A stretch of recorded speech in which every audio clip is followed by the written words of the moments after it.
Good morning. We've been thinking over the past weeks about God, what he is like, what he can do. We've thought about how God created everything out of nothing. How awesome is that? He's a creator. And last week we thought about how God sent fire from heaven to prove his mighty power, to demonstrate to his people that he was the true and living God. And if we stopped there, we would have an idea, wouldn't we, that God, though he is awesome and powerful, is somehow up there and not that interested in us.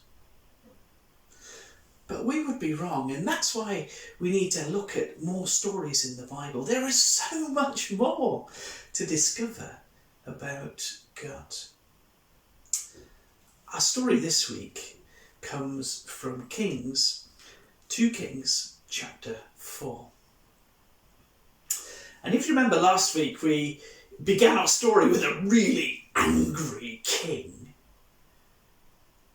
Well, today's story is completely different. You see, the person that we're going to think about is a heartbroken mum. Things have gone really badly for this lady. You see, her husband has died, and now she's on her own with 2 kids to look after, and that's terrible. But things get worse because soon after her husband had died, a man knocked on the door demanding money. It turned out that her husband had taken out a loan, and when he died, the man had decided to come and collect.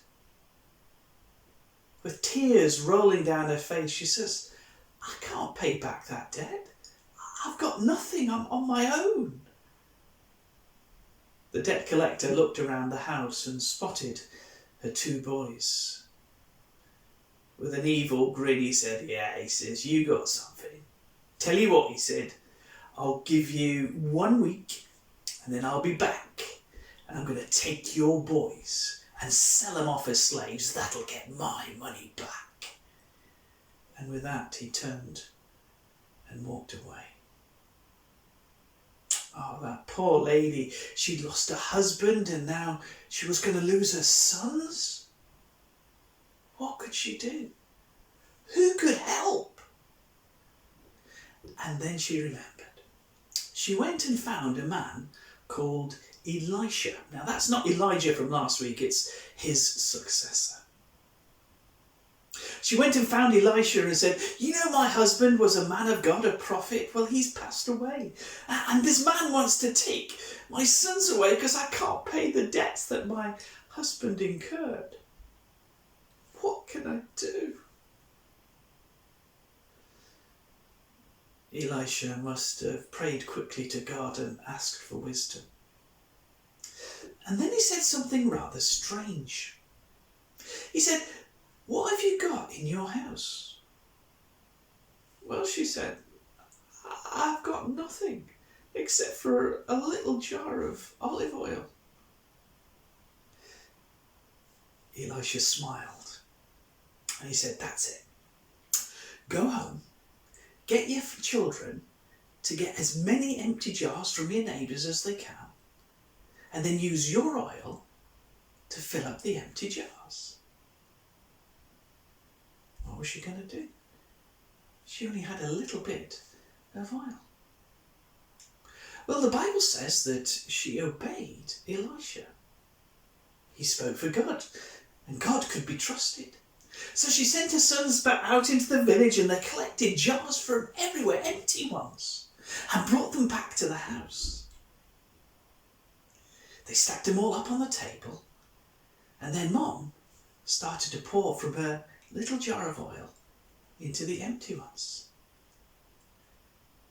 And every time a jar was full, her little jar of oil still had some oil in it. It was Amazing. So they got another jar and filled that one up, and another jar and filled that one up, and they kept on going until Mom turned around and said, come on then, let's have another jar. And the lad said, well, that was the last one. And when they looked into her jar, it was empty. She had just enough oil to fill all the jars. How amazing is that? With a huge smile on her face, she rushed to find Elisha. Elisha, she said, God has provided oil. All the jars are full. What shall I do? Elisha laughed. Oh, that's brilliant, he said. Go and sell all your jars of oil. So the next day, she put up a little stall in the market and she sold all her olive oil. And you know what? The Bible tells us that once she had sold off all her oil, she had enough to pay not just her debt, but she had enough to live on. God had provided for her in a miraculous way. You see, God cares about us as individuals. He knows us and he loves us. And you know what? God hasn't changed.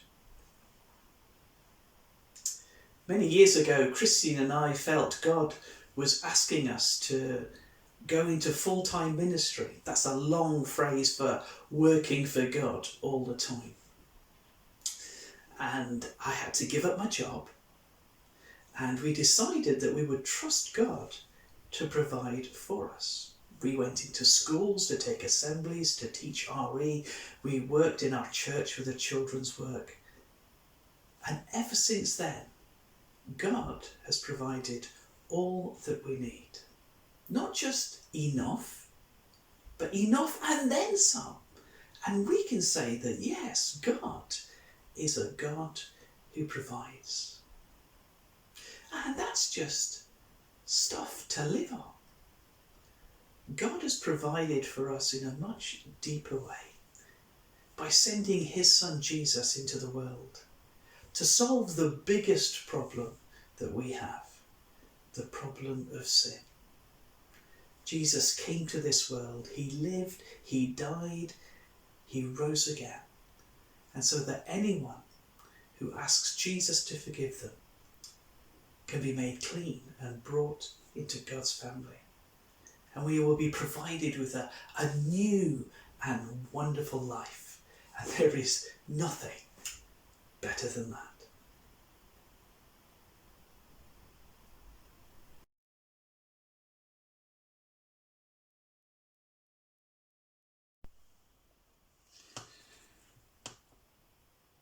Welcome to the Craft Room.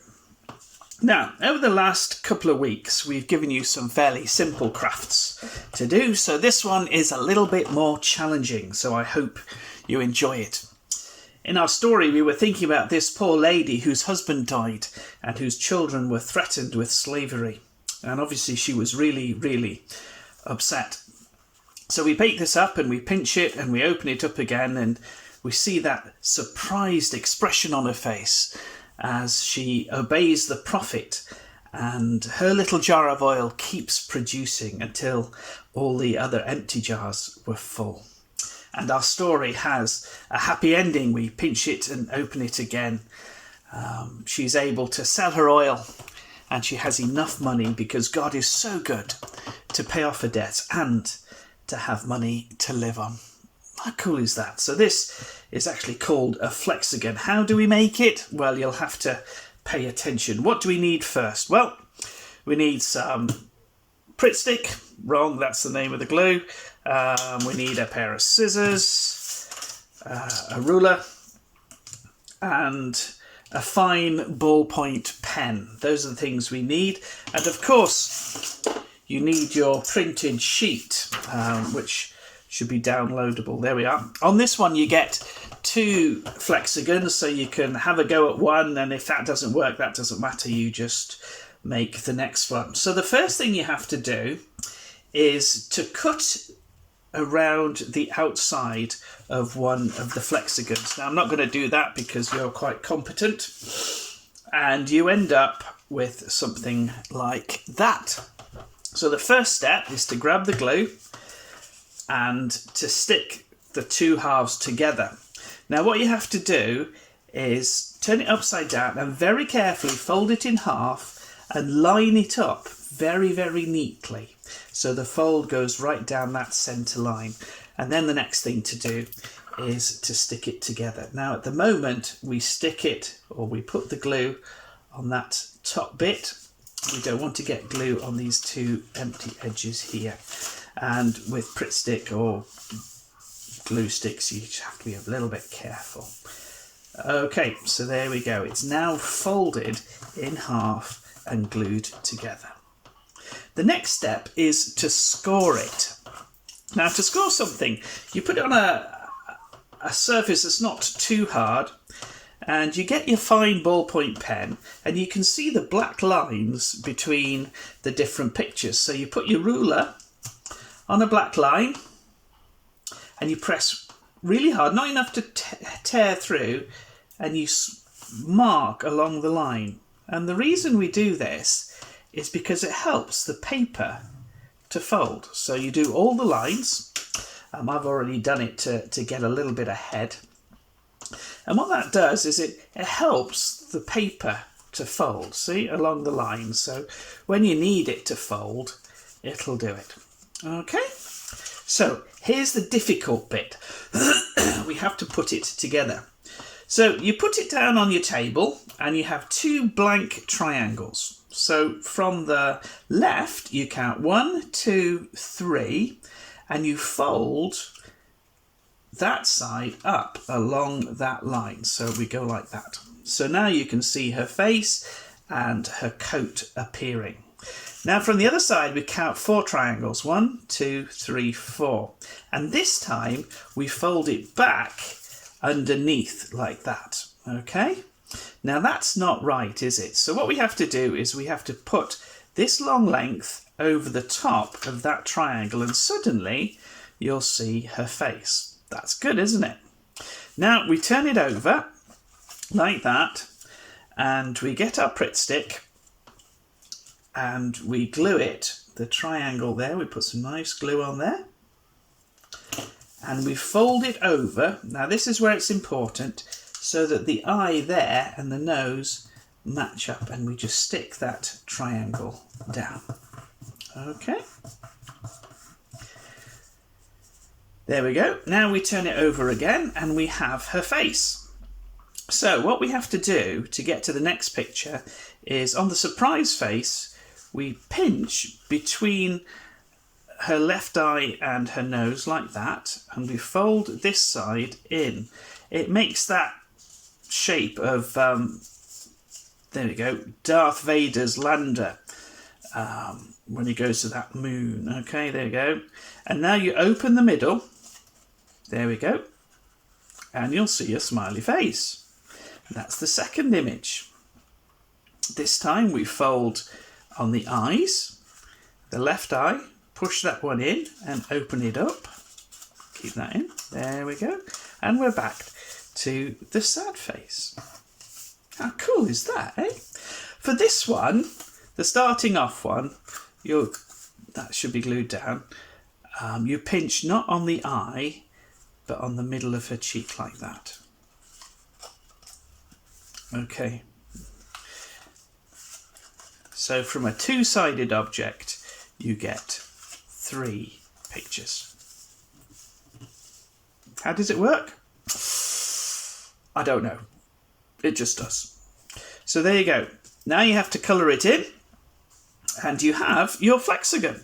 And when you've finished it, obviously, you can go and show to people the story. Here's a coloured in one.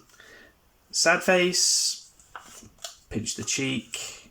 Surprise face, pinch the eye.